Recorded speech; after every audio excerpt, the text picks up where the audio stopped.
In March of 1897, a fire consumed the county courthouse in Willow Creek, Louisiana. Flames devoured decades of land deeds, birth certificates, and marriage licenses. But in the chaos, as clerks desperately salvaged what they could from the burning building, something unexpected emerged from a sealed iron box hidden behind a false wall in the basement archives. Inside were 47 letters written in children's handwriting. All were addressed to families who had lived in the area between 1848 and 1865. None had ever been sent, and every single one came from a place called Magnolia Ridge Plantation, a property that, according to official records, had been abandoned since 1866. What made the discovery truly disturbing was a detail noticed by the courthouse clerk, Harriet DuPont, as she carefully laid out the singed papers to dry. The letters weren't just from different children. They were written by children who shared the same names as others who had written years earlier, as if the same children had been writing for decades, long past any natural lifetime. The questions began immediately. Who had sealed these letters away? Why had a plantation listed as abandoned for over 30 years continued to receive correspondence from children who should have grown old or died? And most chilling of all, what had happened at Magnolia Ridge that someone wanted buried so thoroughly that they hid the evidence in a courthouse wall? This is the story of what those documents revealed and the truth they had concealed for generations. The history of Magnolia Ridge Plantation begins in the winter of 1832, when a wealthy merchant from Charleston named Victor Langley purchased 1,200 acres of rich bottomland along the Pearl River in southern Louisiana. Unlike most plantation owners of the era, Langley had made his fortune not through agriculture, but through shipping and trade. He had connections throughout the South and as far north as Philadelphia, and he used those connections to establish what he called an experimental agricultural enterprise. The plantation itself was unremarkable in many ways. It grew cotton, sugarcane, and indigo like dozens of others in the region. But from the beginning, there was something different about Magnolia Ridge, something that set it apart in the memories of those who lived nearby. It was the children. Every year, beginning in 1834, wagons would arrive at Magnolia Ridge carrying children. Not infants, but children aged roughly 5 to 12 years old. They came from orphanages in New Orleans, Charleston, and Savannah. They came from poorhouses in Mobile and Natchez. Some arrived with small cloth bags containing their only possessions. Others had nothing at all. The official explanation, documented in parish records, was that Langley had established a charitable apprenticeship program. The children would learn agricultural skills, receive food and shelter, and eventually be placed with families throughout the region who needed labor. It was presented as an act of Christian generosity, saving children from the streets and giving them a future. Local residents thought it was admirable. The parish priest, Father Antoine Broussard, even praised Langley publicly in his Easter sermon of 1836, calling him a man who extends God's mercy to the forgotten. But there were whispers too, quiet observations that never quite formed into accusations. The plantation workers, both enslaved people and the few white overseers, noticed that the children who arrived at Magnolia Ridge were never seen working in the fields. They weren't taught to pick cotton or cut cane. They didn't appear at the quarters where enslaved families lived. They were housed separately in a long, low building at the far eastern edge of the property, surrounded by a tall fence covered in climbing magnolia vines. The building was called the Children's House. No one from outside the plantation was permitted to enter it. When supply wagons delivered goods to Magnolia Ridge, drivers were instructed to leave children's provisions, clothing, books, paper, medicine, at the gate. The items would be collected after the wagons departed. Even the plantation doctor, a man named Thomas Garrett, who treated both enslaved workers and white overseers for illnesses and injuries, was never called to the Children's House. "If a child takes ill, we manage it ourselves," Langley told him once, with a smile that Garrett later described as pleasant but final. There was something else, too. Something that should have raised more questions but somehow didn't at the time. The children never left.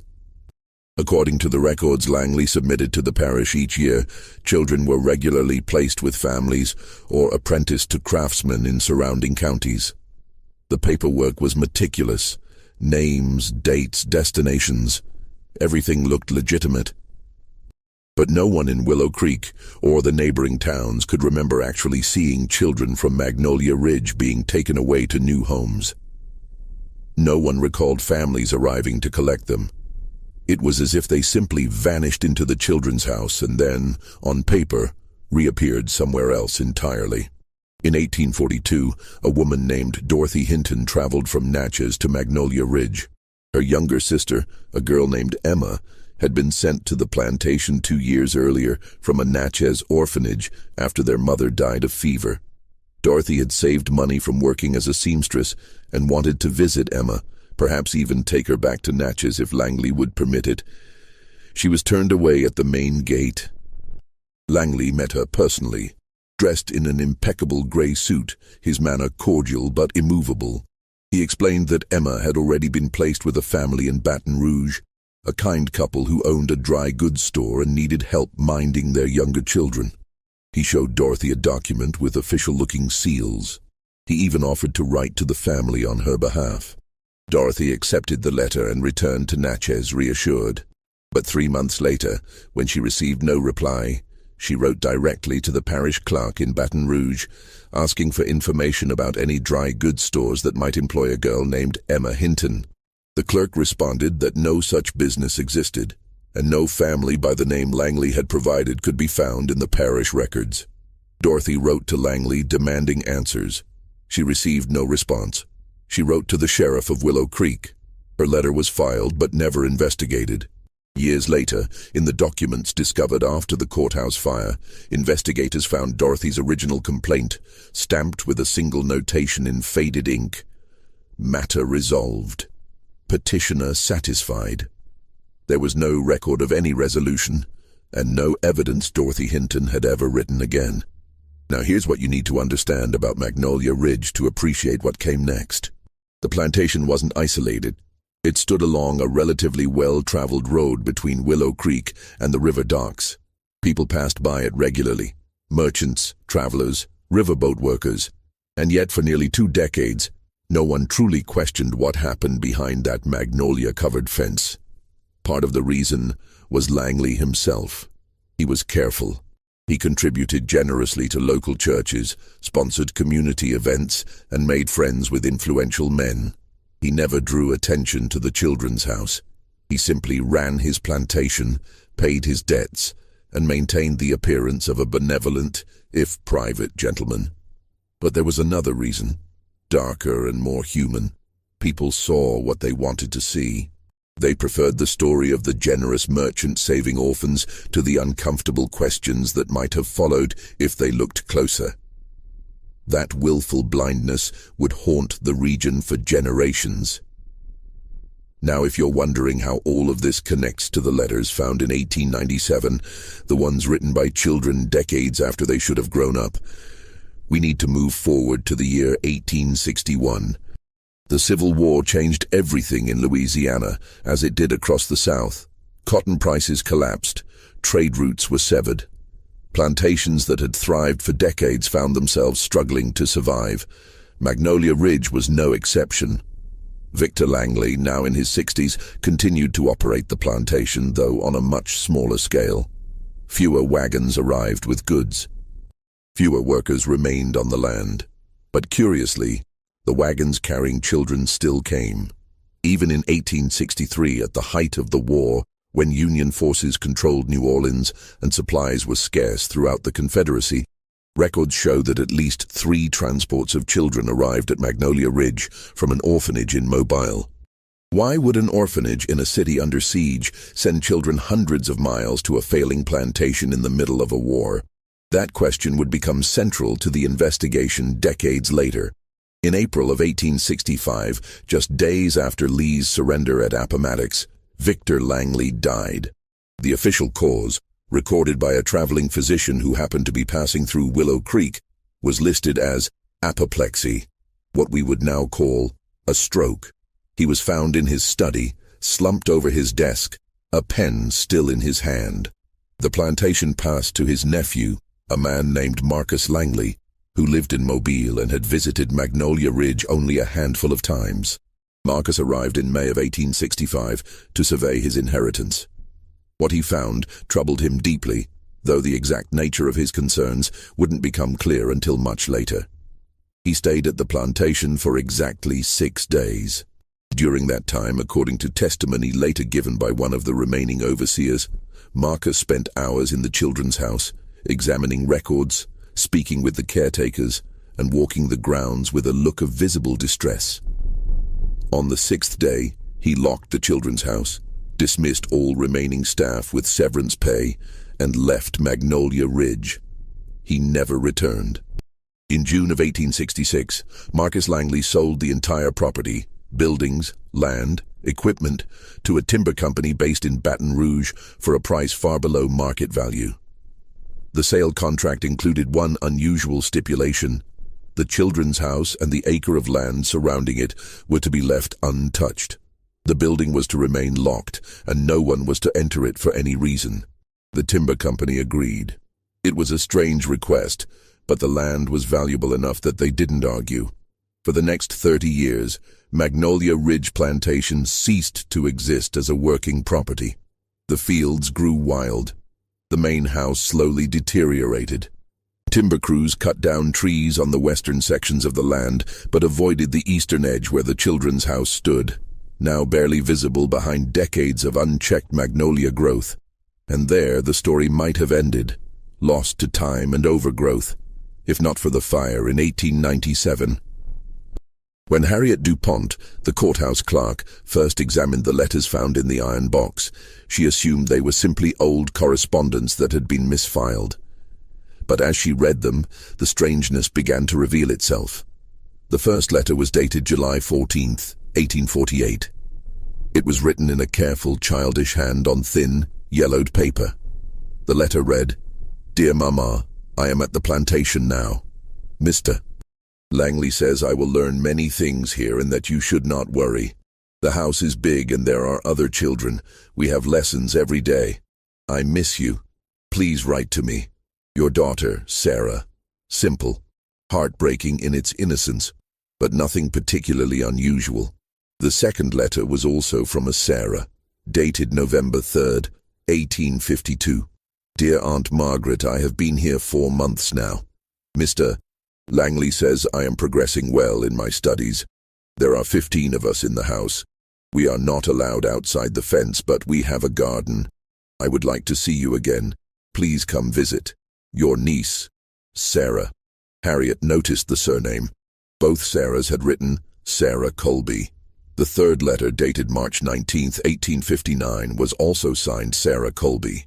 "Dear Father, I hope this letter finds you in good health. I have been studying mathematics and natural philosophy. Mr. Langley says I show great aptitude.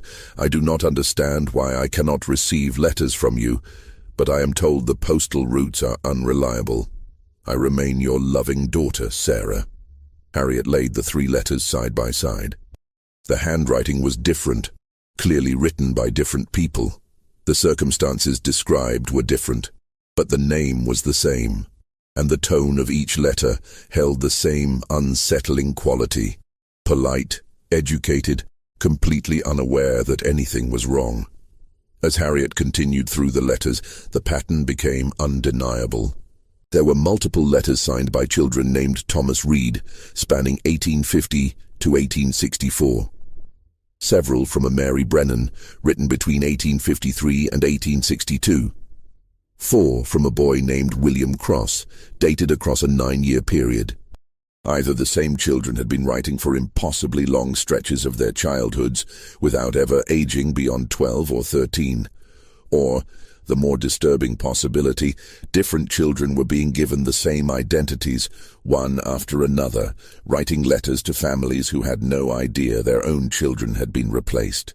Harriet DuPont brought the letters to the attention of the parish sheriff, a man named Louis Devereux. Devereaux, nearing retirement and accustomed to routine property disputes and minor thefts, initially dismissed the discovery as a clerical oddity. But Harriet was persistent. She compiled the letters by name and date, creating a chronological record that was impossible to ignore. Reluctantly, Sheriff Devereaux agreed to investigate. His first step was to track down Marcus Langley, who had inherited the plantation and sold it in 1866. Marcus was now 71 years old, living in a modest home in Mobile. When Devereaux's deputy contacted him by telegram, requesting information about the Children's House at Magnolia Ridge, Marcus responded immediately. His telegram was brief. "Do not open that building. Burn it to the ground. Some truths are better left buried." Naturally, this did the opposite of discouraging investigation. It confirmed that something deeply wrong had occurred at Magnolia Ridge, and that Marcus Langley knew exactly what it was. Sheriff Devereaux organized a party of 6 men, himself, 2 deputies, the parish clerk, a local physician named Dr. Raymond Fisher, and a journalist from the Willow Creek Gazette named Jonathan Webb. On a gray morning in April 1897, they rode out to the remains of Magnolia Ridge Plantation. What they found there would change how the entire region understood its own history. The Children's House stood exactly where the old property maps indicated, though it was nearly invisible beneath 30 years of overgrowth. Magnolia vines had completely engulfed the structure, climbing over the roof and walls, creating a living shroud. The fence that had once surrounded it had collapsed in places, swallowed by vegetation. The building itself was constructed of brick and cypress wood, built to last. A single story, perhaps 80 feet long and 30 feet deep, with a row of narrow windows along each side. All the windows were shuttered from the inside.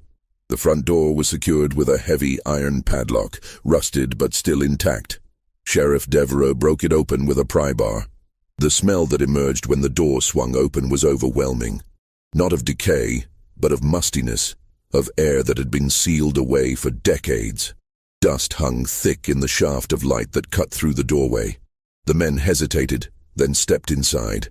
What they saw stopped them cold. The interior of the Children's House was a single long room, divided by wooden partitions into smaller sections. But it wasn't the architecture that shocked them. It was the fact that everything, furniture, papers, personal belongings, had been left exactly as it was the day the building was locked. There were rows of small wooden beds, each with a neatly folded blanket. Shelves lined the walls, filled with books, slates, and writing materials. A long table ran down the center of the room, set with tin cups and plates as if waiting for a meal that never came.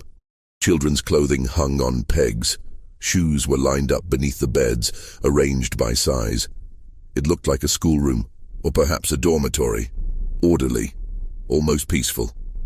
But the details told a different story. Dr. Fisher, examining the room carefully, noted that the windows were not just shuttered, they were nailed shut from the outside. The door had been the only way in or out, and there were no personal items. No dolls, no toys, no letters from family. Nothing that suggested these children had any connection to a life beyond these walls. Jonathan Webb, the journalist, moved to the far end of the room where a heavy wooden cabinet stood against the wall.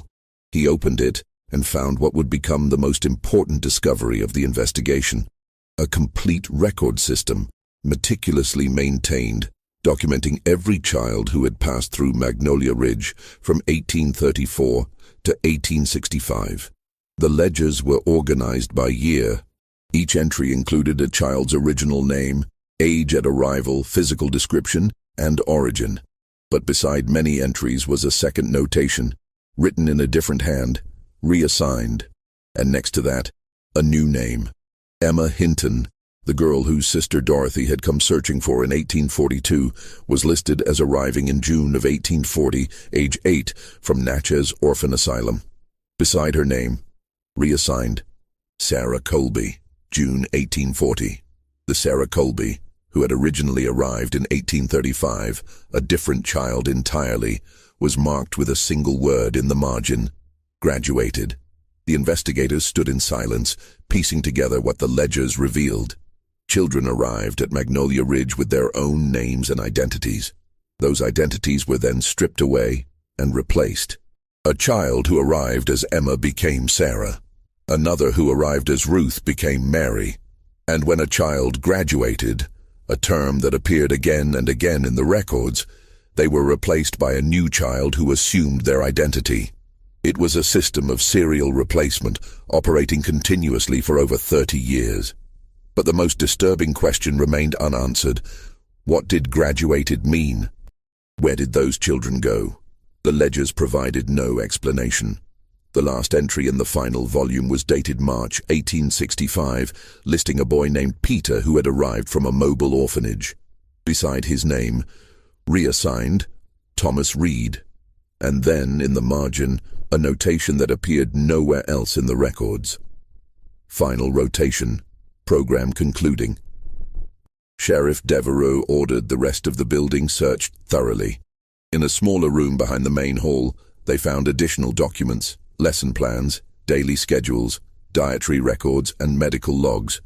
Everything was detailed and methodical, as if the Children's House operated with the precision of a military institution. The medical logs were particularly revealing. They documented regular physical examinations of each child, tracking height, weight, vision, and general health. But they also included notations that seemed strange and out of place. Subject displays optimal learning retention, growth rate within expected parameters, behavioral conditioning effective. The language was clinical, detached. It didn't describe children. It described specimens. Dr. Fisher, reading through the logs with growing horror, made an observation that would reframe the entire investigation. He pointed to a set of medical entries from 1856, documenting a girl named Mary Brennan, one of the names from the courthouse letters. The logs tracked her health meticulously for 8 years, from age 7 to 15. But the letters signed by Mary Brennan, discovered in the courthouse, were all written in the handwriting of a child no older than 10 or 11. If the same Mary had been writing those letters across 8 years, her handwriting should have matured. It should have shown the development of an adolescent, then a young woman. It didn't. Every letter was written in the same childish script. The conclusion was inescapable. The Mary Brennan who wrote in 1856 was not the same Mary Brennan who wrote in 1862. Just as the ledgers indicated, when one child graduated, another arrived to take her place, and her name. But why? What possible reason could there be for such an elaborate deception? Jonathan Webb found the answer in a locked drawer of a desk in what appeared to be an office area. Inside were contracts, legal agreements between Victor Langley and various institutions across the South. Orphanages, poorhouses, charitable societies. The contracts were all variations of the same arrangement. The institutions would provide children to Magnolia Ridge for educational and agricultural training. In exchange, Langley would pay a quarterly fee to each institution. But there was a second set of contracts, hidden beneath the first. These were between Langley and wealthy families in Charleston, Savannah, Mobile, and New Orleans. The agreements were written in deliberately vague language, but the intent was clear. Langley would provide these families with educated and conditioned servants at regular intervals, young people who had been prepared for household service through comprehensive training. The families paid substantial sums for this service. The contract specified that the servants provided would be between ages 14 and 16, literate, obedient, and without family connections or legal encumbrances. Sheriff Devereaux read the contracts twice, trying to process what they meant. Then the full picture came into focus. Magnolia Ridge wasn't an orphanage or a school. It was a processing facility. Children arrived young, were stripped of their identities, trained and conditioned for years, and then sold as domestic servants to wealthy families who wanted workers without the legal complications of slavery or the emotional complications of hiring someone with a family who might come looking for them. The identity swapping served two purposes. First, it created a paper trail showing that children were constantly being placed with families which satisfied any oversight from authorities. Second, it ensured that if anyone came looking for a specific child, like Dorothy searching for Emma, Langley could truthfully say that child had left the plantation years ago, even if the person currently using that name was someone else entirely. The children who graduated were the ones who had completed their training. They were sent to the families who had contracted for them, given new identities yet again, and absorbed into households where they would work for years, possibly their entire lives, without any legal protection or family to advocate for them.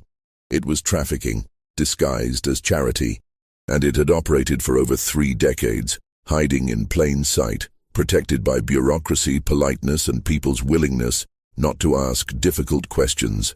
The men stood in the silent, dust-filled children's house, surrounded by the evidence of what had happened there, and felt the weight of a terrible realization. Dozens, perhaps hundreds of children had passed through this building, had their lives stolen, and vanished into servitude with no one to remember their real names. But the investigation was far from over, because there was still one question the documents hadn't answered. The letters found in the courthouse were dated between 1848 and 1865. They had been sealed in a wall, never sent to the families they were addressed to. Who had hidden them, and why? Sheriff Devereaux's team spent the next week combing through every document at the children's house. They cataloged ledgers, contracts, medical records, and lesson plans. They sketched maps of the building's layout. They photographed everything, creating a permanent record. But it was in the cellar beneath the children's house that they found what would become the most haunting piece of the puzzle. The cellar entrance was hidden beneath a large rug in the office area, a wooden trapdoor, locked from above. When they pried it open and descended the narrow stairs, they found a small underground room, perhaps 15 feet square, with brick walls and a dirt floor. The room was empty except for 3 things. The first was a wooden filing cabinet containing duplicates of every letter the children had written. Hundreds of them, organized by the false names the children had been assigned. The letters were Lian Shi, training exercises. The children had been taught to write to imaginary families, to practice the identities they'd been given, to make those false lives feel real through repetition. The second was a journal, written in Victor Langley's own hand. It wasn't a diary of personal thoughts, but an operational record, a manual describing the methodology of what he called the program. Langley had created a system based on principles he'd observed in orphanages and workhouses during his travels through Europe in the 1820s. He believed that children between the ages of 5 and 12 were most malleable, most capable of being reformed into ideal servants. Too young and they were difficult to train. Too old, and they retained too much memory of their former lives, making them unreliable. The program worked in cycles. Children arrived and were immediately given new identities, names carefully chosen to match the region and era, designed to seem unremarkable. They were taught reading, writing, arithmetic, and household skills. But they were also subjected to what Langley called conditioning, a system of rewards and punishments designed to eliminate independent thought and create absolute obedience. The journal described it in chilling detail. Children who questioned instructions were isolated. Those who cried for their families were denied meals. Cooperation was rewarded with better food, small privileges, kind words. Over months and years, the children learned that compliance brought comfort, while resistance brought suffering. By the time they graduated, usually after 6 to 8 years in the program, they had been transformed into exactly what Langley's clients wanted: young people with useful skills, no family ties, and a deeply ingrained habit of obedience. The journal made no mention of physical cruelty. There were no descriptions of beatings or torture. Instead, it described a methodical psychological process, carried out with the same precision one might use to train an animal or cultivate a plant. The coldness of the language was perhaps more disturbing than outright violence would have been. But the journal also revealed something else. Something that explained why Marcus Langley had locked the building and walked away in horror. In entries from late 1864 and early 1865, Victor Langley's writing became erratic. The neat, controlled prose gave way to rambling observations and strange justifications. He wrote about the war, about the collapse of the social order, about his fear that the program would be discovered and he would face prosecution. And then, in an entry dated February 1865, just 2 months before his death, he wrote something that made the investigators' blood run cold. The final rotation is complete. 23 children remain. I cannot release them. They know too much. And the families who were to receive them have withdrawn their contracts due to the war. I cannot keep them. Supplies are exhausted, and I am too old to continue the work. There is only one solution, though it grieves me. They will be transferred to the secondary location as planned. The program must conclude without evidence. God forgive me. Secondary location.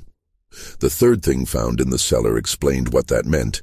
On the eastern wall of the underground room, partially hidden behind the filing cabinet, was a crude map drawn in chalk.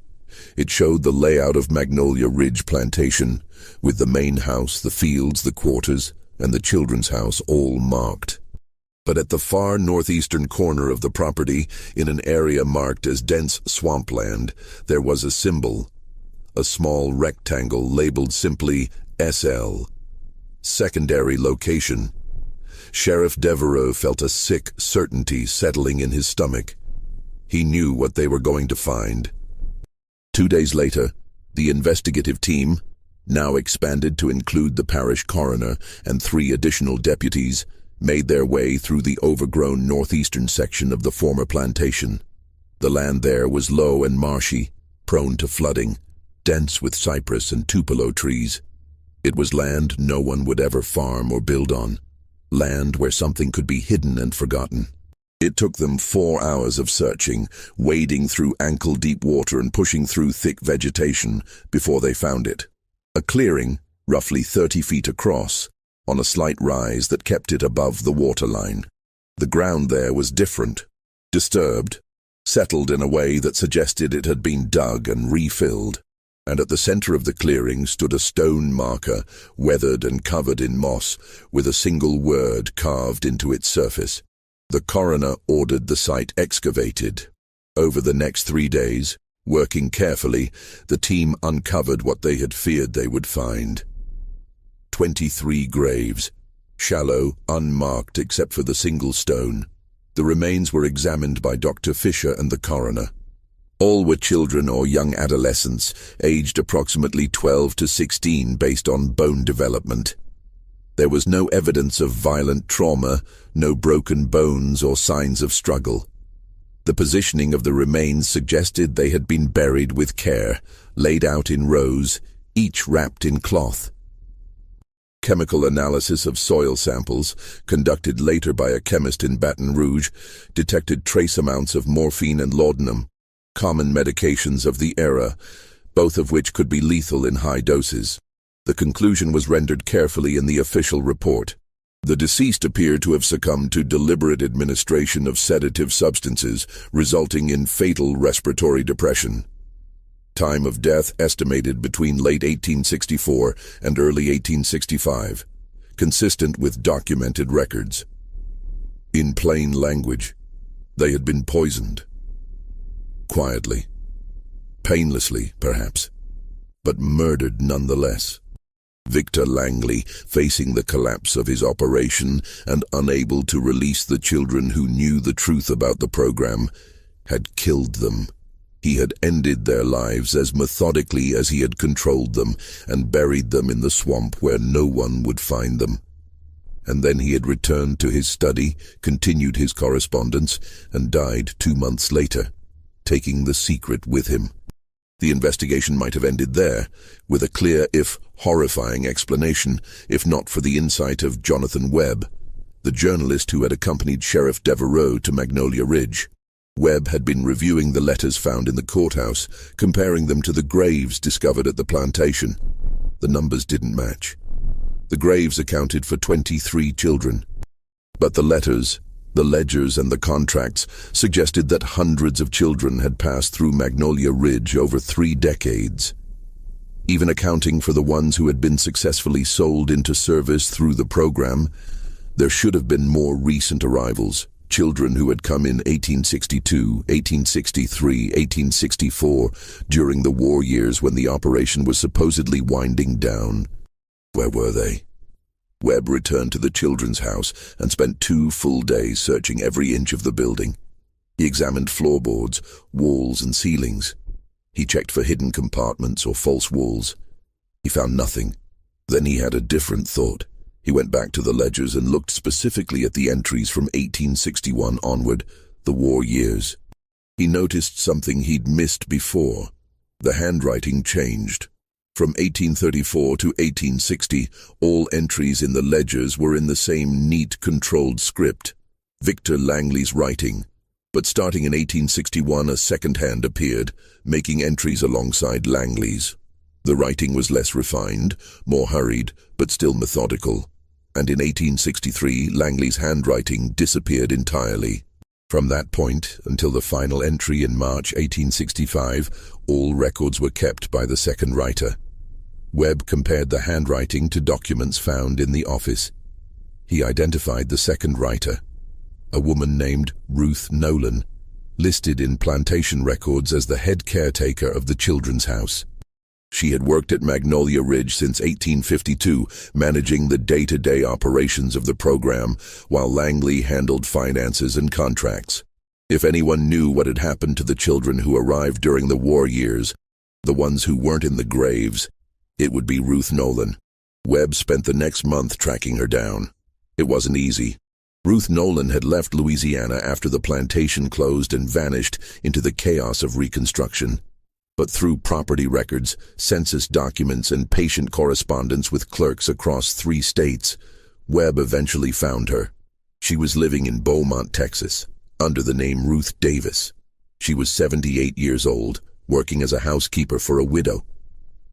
When Webb located her in June of 1897 and explained why he'd come, she went silent for a long moment. Then she said, "I wondered when someone would finally ask." Ruth Nolan's testimony, given over 3 days in a Beaumont boarding house and recorded by a stenographer Webb had hired, provided the missing pieces of the story. She had been 19 years old when Victor Langley hired her in 1852. She'd been working as a maid in New Orleans, struggling to support herself after her father died. Langley offered good wages, room and board, and work that he described as caring for and educating unfortunate children. It seemed like an opportunity. She arrived at Magnolia Ridge expecting to find an orphanage. Instead, she found the program. At first, she told herself it wasn't so different from any workhouse or apprenticeship system. Children were being trained for positions in service. Wasn't that better than leaving them on the streets? But over the months and years, the reality wore down her justifications. She saw children arrive frightened and confused, calling out for parents or siblings they'd been separated from. She watched as they were methodically broken down through isolation and manipulation. She witnessed the moments when a child's resistance finally collapsed, when they stopped asking when they could go home and simply accepted their new name, their new life, their new purpose. "I told myself I was keeping them safe," Ruth said, her voice barely above a whisper, as the stenographer's pen scratched across the page. "I made sure they were fed, that they stayed healthy. I taught them to read. I thought that was enough. I thought I was doing the right thing." But in 1861, when the war began, everything changed. The contracts dried up. The wealthy families who had purchased Langley's servants were dealing with their own crises, sons going to war, fortunes collapsing, households in turmoil. No one was buying anymore. But the orphanages, desperate and overcrowded, kept sending children. They had nowhere else to put them. By 1863, there were over 60 children at the children's house, far more than the facility was designed to hold. Supplies were scarce. Food was rationed. Langley, struggling to manage his failing plantation, spent less and less time dealing with the program. The responsibility fell almost entirely to Ruth. And then, in August of 1863, Langley made a decision that Ruth had been dreading. He told her to stop accepting new children. The ones already at Magnolia Ridge would remain until the war ended and contracts could be resumed, but no more would arrive. Ruth objected. She knew what happened to children in overcrowded orphanages during wartime: disease, starvation, neglect. Magnolia Ridge, for all its darkness, at least kept children alive and fed. Langley dismissed her concerns. The program was financially unsustainable. It was ending. So Ruth made a choice. She continued to accept children sent to Magnolia Ridge, but she didn't record them in the ledgers. She didn't tell Langley they'd arrived. Instead, she created a separate arrangement. There was a community of free black families living in the woods northeast of the plantation, near the swampland. People who had purchased their freedom or escaped slavery decades earlier and established a hidden settlement. Ruth had known about them for years. The plantation's enslaved workers traded with them occasionally, and Ruth had helped deliver supplies to them during particularly harsh winters. She approached the community's elder, a woman named Judith, and made a desperate proposal. Would they take the children who arrived, hide them, raise them, give them a chance at a life beyond the program? Judith agreed, but with conditions. The children would be absorbed into the community, but they could never leave. The settlement's existence depended on secrecy. If word got out, if authorities discovered free black families living independently in the woods, they would be scattered, possibly re-enslaved or driven out. The children would have to become part of that secrecy. From late 1863 until early 1865, Ruth smuggled 18 children out of Magnolia Ridge. When wagons arrived with new orphans, she would accept them, provide them with food and rest, and then, in the dead of night, lead them through the swamp to the settlement. Judith's community took them in, gave them new names, real names chosen by the children themselves when possible, and integrated them into their families. "Those 18 are the only souls I managed to save," Ruth told Webb, tears running down her weathered face. "The others, God help me, I couldn't do anything for them." She had been there, at Magnolia Ridge, when Victor Langley made his final decision about the 23 children who remained. She had tried to argue with him, begged him to release them, or let her find homes for them. Langley refused. They knew too much. They could expose the program. And he was too ill, too tired, too broken by the collapse of everything he'd built to deal with the consequences. Ruth wasn't present when he administered the laudanum. She didn't help bury them in the swamp, but she knew. And she had stayed silent, paralyzed by guilt and fear until Marcus Langley arrived and shut down the plantation forever. "Marcus knew," she said. "He found his uncle's journal just like you did. He read what had been done, and he made the choice to bury it all, lock the building, sell the land, walk away. He thought that was mercy. Maybe it was. I don't know anymore." Jonathan Webb asked her the question that mattered most. Did she know what had happened to the children who had been sold through the program? Could any of them be found? Their true identities restored? Ruth shook her head slowly. They're lost, scattered across the South, living under false names in families who likely never told them the truth of how they came to be there. Some might still be alive, old men and women now believing the lies they were taught as children. Or maybe they figured it out years ago and chose to keep silent, because what good would the truth do them now? She paused, then added, "The ones I saved, the 18 in the settlement, they have families now. Children, grandchildren. They built lives. If you go looking for them, if you expose them, you'll destroy what they've created. Please, let them be." Webb promised he would keep the settlement's location secret. And he did. His final article, published in newspapers across Louisiana and picked up by regional papers as far as Atlanta and Richmond, detailed the horrors of Magnolia Ridge, but made no mention of the hidden community or the children Ruth had smuggled to safety.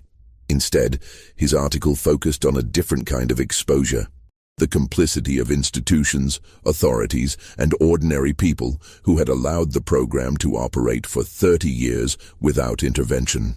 The aftermath of the Magnolia Ridge revelations was swift and widespread. The orphanages and charitable societies named in Langley's contracts faced public outrage. Several were investigated, their directors forced to resign. Records were audited, revealing that many institutions had sent children to Magnolia Ridge even after receiving complaints from families who could never locate their relatives.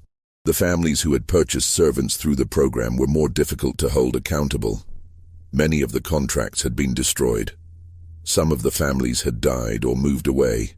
Those who were confronted either denied knowledge of the arrangement or claimed they had believed the young people they employed had come through legitimate apprenticeship channels. No one was ever prosecuted. The crimes had occurred decades earlier, the primary perpetrator was dead, and the legal framework of the time made it nearly impossible to bring charges for what amounted to exploitation that existed in a gray area between legal servitude and outright trafficking. But the social consequences were real. Families named in the investigation faced ostracism. Businesses failed. Reputations were destroyed. The story of Magnolia Ridge became a cautionary tale, a reminder of what could happen when vulnerable people, especially children, were treated as commodities rather than human beings. The 23 children found in the mass grave were given a proper burial in the Willow Creek Cemetery. A monument was erected with a simple inscription, "In memory of the children of Magnolia Ridge." Their names were taken, but they are not forgotten. The Children's House itself was demolished in 1898. The timber company that owned the land wanted no association with what had happened there. The bricks were scattered, the wood burned, the foundation filled in. Within a year, the site was indistinguishable from the surrounding swamp. Jonathan Webb's articles were eventually collected and published as a book in 1899, The Hidden Children, an investigation into the Magnolia Ridge plantation scandal. It sold modestly, read mostly by reformers and activists who used it as evidence in their campaigns for child welfare legislation. And then, gradually, the story faded. Other scandals emerged, other tragedies demanded attention. By the 1920s, Magnolia Ridge was remembered only by historians and a few elderly residents of Willow Creek who had lived through the investigation. But there was one more chapter to the story. One final piece that wouldn't be discovered until decades later, long after everyone directly involved had died. In 1954, a graduate student named Alice Porter was conducting research for her master's thesis on Reconstruction-era Louisiana. She was examining property records in the Baton Rouge archives when she came across the 1866 sale contract for Magnolia Ridge Plantation. Something about it caught her attention. The stipulation that the Children's House and surrounding acre be left untouched. She knew the basic history of the scandal. It was a footnote in Louisiana history texts by then. But she was curious about why Marcus Langley had included that clause. Following a hunch, she tracked down Marcus Langley's estate records. He had died in 1904, leaving his modest possessions to a nephew. But among the items listed in the estate inventory was a sealed envelope, marked "Not to be opened until 50 years after my death." 1954 was exactly 50 years after Marcus Langley's death. Alice Porter contacted the descendant who had inherited Marcus's papers and explained what she'd found. The descendant, a man named Robert Langley living in Atlanta, had been unaware of his family's connection to Magnolia Ridge. He was horrified when Alice explained the history, but he agreed to open the envelope in the presence of witnesses. Inside was a letter written in Marcus Langley's hand, dated May 1866. The letter was addressed "To whom it may concern," and constituted a confession of sorts. Marcus explained that when he had arrived at Magnolia Ridge after his uncle's death, he had discovered not just the evidence of the program, but something his uncle's journal hadn't mentioned. The 18 children Ruth Nolan claimed to have saved, the ones she had smuggled to the hidden settlement, had never actually left the plantation. Ruth had lied to protect herself. The settlement existed, and Judith's community was real, but they had refused to take the children. The risk was too great, the timing too dangerous. They had their own families to protect and couldn't absorb 18 additional mouths to feed during a time of war and scarcity. Ruth, desperate and with nowhere else to turn, had made an impossible decision. She had told the children they were being taken to safety, led them into the swamp on the pretext of escape, and then, unable to go through with anything more terrible, had simply left them there with what supplies she could carry, hoping they would find their way to freedom. They hadn't. Marcus's letter described finding the evidence during his 6 days at the plantation. Belongings scattered in the swamp, remnants of a makeshift camp. He had searched but found no trace of the children themselves, no remains, no indication of what had become of them. He concluded they had either died of exposure, drowned in the marshes, or, the possibility he found most unbearable, survived long enough to suffer far worse fates. He couldn't prove what had happened. He couldn't bring them back, so he made the choice to seal the children's house, sell the land with the stipulation that the building never be disturbed, and carry the weight of the knowledge alone. "I chose silence because I could not bear to add to the horror," Marcus wrote. "My uncle's crimes were already exposed. What good would it do to reveal that even the small mercy we believed had occurred, the saving of 18 children, was itself a lie? Let Ruth Nolan live with her conscience. Let the dead rest. Let this truth die with me." But he had also written the letter, sealed it with instructions to open it 50 years later, suggesting that some part of him believed the truth mattered more than comfort. Alice Porter included Marcus's letter in her thesis. It was published by a small academic press in 1956 and largely ignored outside of historical circles. The revelation that Ruth Nolan's testimony had been partially false did little to change the fundamental understanding of what had happened at Magnolia Ridge. The crimes remained the same. The victims remained dead. The additional detail was simply another layer of tragedy on an already tragic story. But it did answer one final question that had lingered since the original investigation. The letters found sealed in the courthouse wall, the ones that had started the entire investigation, had been hidden there by Ruth Nolan herself. A clerk who had worked at the courthouse in the 1880s, before the fire, came forward after reading Alice Porter's thesis. He remembered Ruth, who had briefly worked as a cleaning woman at the courthouse in 1881. She had access to the building, including the basement archives. She must have placed the iron box behind the false wall during that time, ensuring the letters would eventually be found, even if she couldn't bring herself to expose the truth directly while she was alive. It was her way of confessing without facing the consequences. A coward's confession, perhaps, but a confession nonetheless. The courthouse fire in 1897 had been accidental, but it had accomplished what Ruth Nolan had hoped for. It forced the truth into the open 16 years after she had hidden the evidence, and 7 years after her own death in 1890. Today, the land that was once Magnolia Ridge Plantation is part of a state wildlife preserve. The swamps have reclaimed almost everything. Hikers occasionally visit the area, unaware of what lies beneath the cypress and water. The monument to the 23 children still stands in Willow Creek Cemetery, though it's weathered now, the inscription difficult to read. A historical marker was placed near the site of the former plantation in 1976, describing the basic facts of the scandal in carefully neutral language. But the full story, the ledgers, the contracts, the letters, Ruth Nolan's testimony, Marcus Langley's confession, exists only in archives. Academic papers reference it. Occasionally, a documentary filmmaker or podcast host discovers it and brings it to public attention again, briefly, before it fades back into the background of history. The children themselves remain mostly nameless.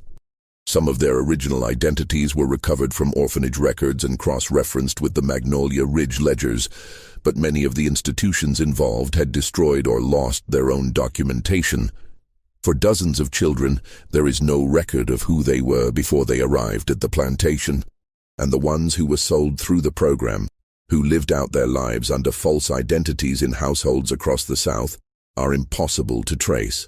They're buried under names that were never truly theirs, their real selves erased as completely as if they had never existed. There is, however, one strange footnote to the story that emerged in the 1970s during the construction of a highway expansion near the old Plantation site.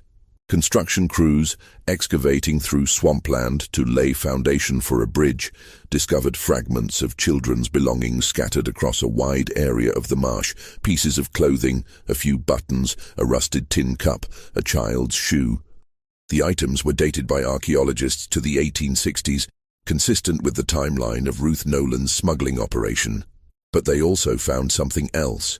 Carved into the bark of an ancient cypress tree, preserved beneath layers of overgrowth, were names. Dozens of them, first names only, scratched into the wood in childish lettering. Emma, Ruth, Peter, James, Catherine, William, Sarah.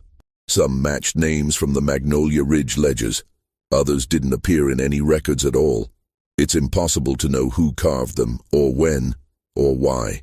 Maybe it was the children Ruth claimed to have saved, marking their presence before they disappeared into the swamp. Maybe it was children from the program during brief moments outside the children's house, claiming some small piece of identity by carving their real names where they thought no one would see. Or maybe the interpretation favored by the archaeologist who documented the find. It was a memorial. Children who knew they would be forgotten, leaving the only trace of themselves they could. The tree was cut down during the highway construction. A section of the trunk, with the carved names still visible, was preserved, and is now housed in the Louisiana State Museum in Baton Rouge. It's displayed in a small exhibit on child welfare history, rarely visited, easy to overlook among the larger narratives of Louisiana's past. But the names are still there, carved deep enough that time and rot couldn't erase them. And in a sense, that's the legacy of Magnolia Ridge. Not the scandal, not the investigation, not even the graves in the swamp, but the stubborn persistence of those names, refusing to be forgotten, even when everything else, identities, families, futures, had been stripped away. The children of Magnolia Ridge were hidden for generations. Their suffering was concealed behind pleasant lies and bureaucratic efficiency. But the truth, like those carved names, had a way of surviving. It waited in sealed iron boxes and hidden journals. It rested in mass graves and chalk maps on cellar walls. And eventually, when fire and curiosity and the passage of time aligned, it surfaced. Not to bring justice. Justice was impossible for crimes so old and perpetrators so long dead. But to bear witness, to say that it happened, that it mattered, and that the children who passed through those gates and into that magnolia-shrouded building were real. Their names were taken, but they are not forgotten. If you've made it this far into this story, take a moment to like this video. These historical investigations take weeks of research to bring to you, and your support helps us uncover more forgotten stories like this one. The question that haunts historians who study the Magnolia Ridge case isn't really about what happened. The documents make that clear enough. The question is how many other places like it existed. Victor Langley wasn't an anomaly. He was simply one man who created a system to exploit a vulnerability that existed throughout the 19th century. The vulnerability of children without families, without advocates, without anyone to notice when they disappeared. Orphanages and poorhouses operated with minimal oversight.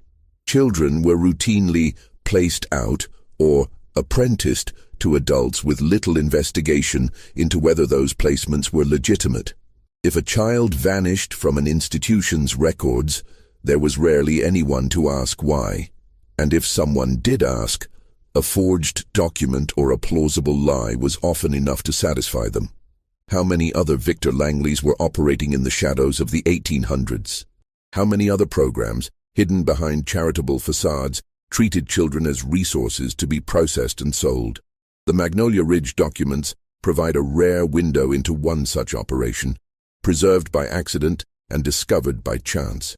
But the very fact that it remained hidden for so long, protected by locked doors, sealed boxes, and people's reluctance to confront uncomfortable truths, suggests that other stories remain buried still. In parish records across Louisiana, researchers have since found hints of similar patterns. Orphanages with unusually high placement rates and no follow-up documentation. Charitable institutions funded by wealthy donors whose business records show payments for household staff acquisition. Property transfers with strange stipulations about buildings that must remain locked or land that must stay undisturbed.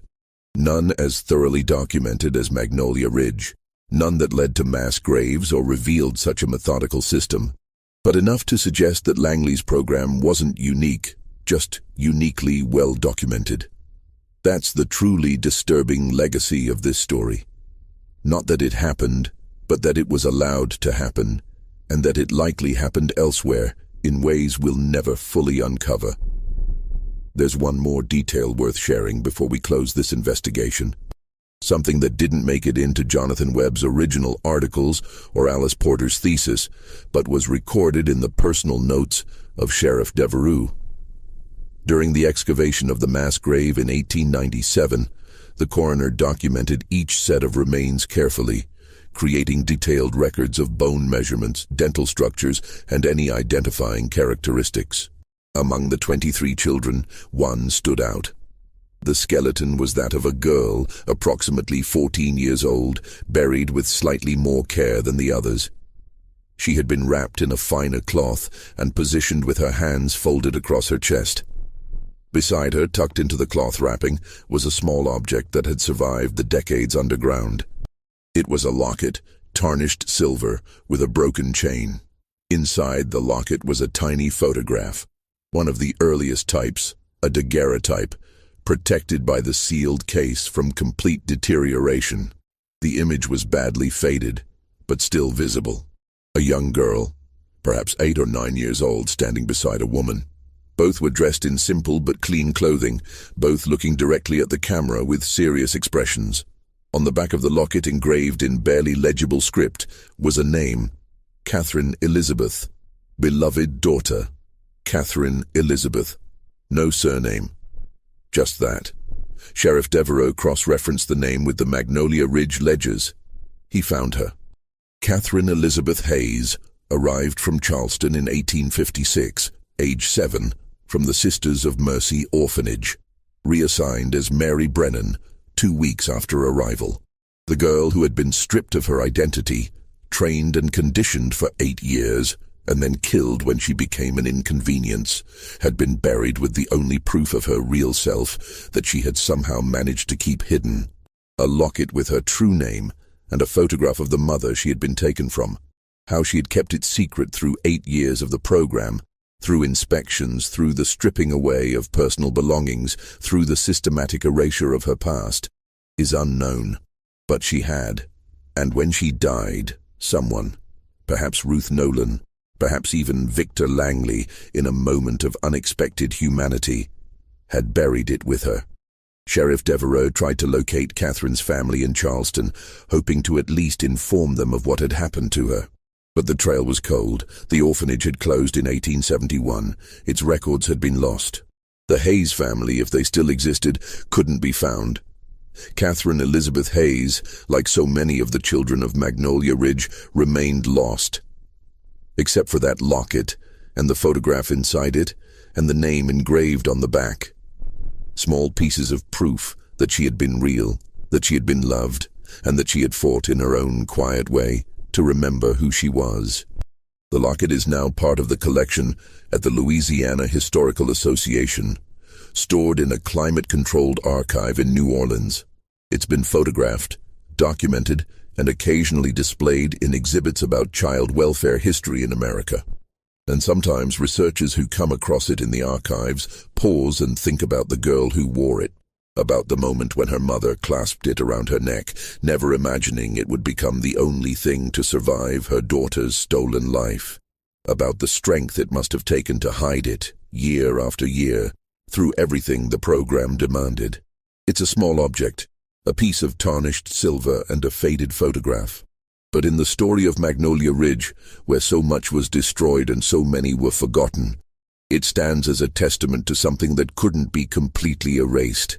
Identity, memory, the stubborn insistence even in the face of systematic erasure, that we are who we are, not what someone else decides we should be. Don't forget to subscribe and hit the notification bell so you never miss our deep dives into America's hidden history. The final question, the one that people still ask when they encounter this story, is whether anything like Magnolia Ridge could happen today. The answer is both comforting and unsettling. The specific mechanisms that allowed Victor Langley's program to operate, the lack of oversight on orphanages, the absence of mandatory record-keeping, the legal ambiguity around child placement, have been largely eliminated in modern America. Child welfare systems, for all their flaws, have safeguards that didn't exist in the 19th century. But the underlying vulnerability that Langley exploited remains.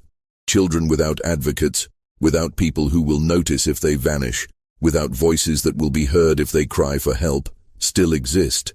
The systems have changed, but the fundamental truth hasn't.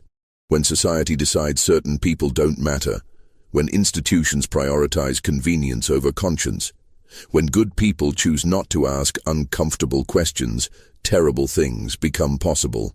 Magnolia Ridge wasn't an aberration. It was an inevitability in a system that treated the vulnerable as disposable. And the documents that finally surfaced, the letters, the ledgers, the journals, the contracts, they didn't just reveal what happened at one plantation in Louisiana between 1834 and 1865. They revealed what happens anywhere, anytime. People in power decide that some lives are worth less than others. That's the real horror of this story, not ghosts or curses or supernatural evil. Just human choices, made systematically, justified carefully, and hidden successfully, until fire and time and a clerk's curiosity brought them into the light. The children of Magnolia Ridge deserved better than the lives they were given and the deaths they suffered. They deserved to grow up with their real names, to be remembered by people who loved them, to leave traces in the world beyond carved bark and sealed letters. We can't give them that now. All we can do is tell their story, speak their names when we know them, and remember that they were real. That has to be enough. Because the truth, once it surfaces, demands to be acknowledged. Even if it's a century late, even if justice is impossible, even if all we can offer is memory. The plantation is gone, the children are gone, but the documents remain, preserved in archives, accessible to anyone willing to look. And as long as those records exist, the children of Magnolia Ridge aren't completely forgotten. Their story at least survived. If this story affected you, share it. Let others know what was hidden for so long. And join us next time as we uncover another buried chapter of American history. The last known reference to Magnolia Ridge Plantation appeared in a brief newspaper article from 1982, when the Louisiana State Historical Society placed a marker at the wildlife preserve commemorating the site. The ceremony was small, a few historians, some local officials, a descendant of Sheriff Devereux, and one very old woman who approached the marker after the ceremony ended, stood silently for a long moment, and then placed a small bouquet of wildflowers at its base before walking away. A photographer from the local paper captured the moment. The woman was never identified, but researchers who later examined the photograph noticed something. She was holding a piece of paper, visible just at the edge of the frame, with writing on it. The text was too small to read in the photograph, but analysis suggested it might have been a letter. Whether she was connected to Magnolia Ridge, perhaps a descendant of the children Ruth Nolan had tried to save, or one of the survivors of the program living under a false identity, remains unknown. She never came forward. The flowers eventually wilted and were removed. And the mystery of who she was, and what her connection to the plantation might have been, became one more unanswered question in a story full of them. But maybe that's fitting.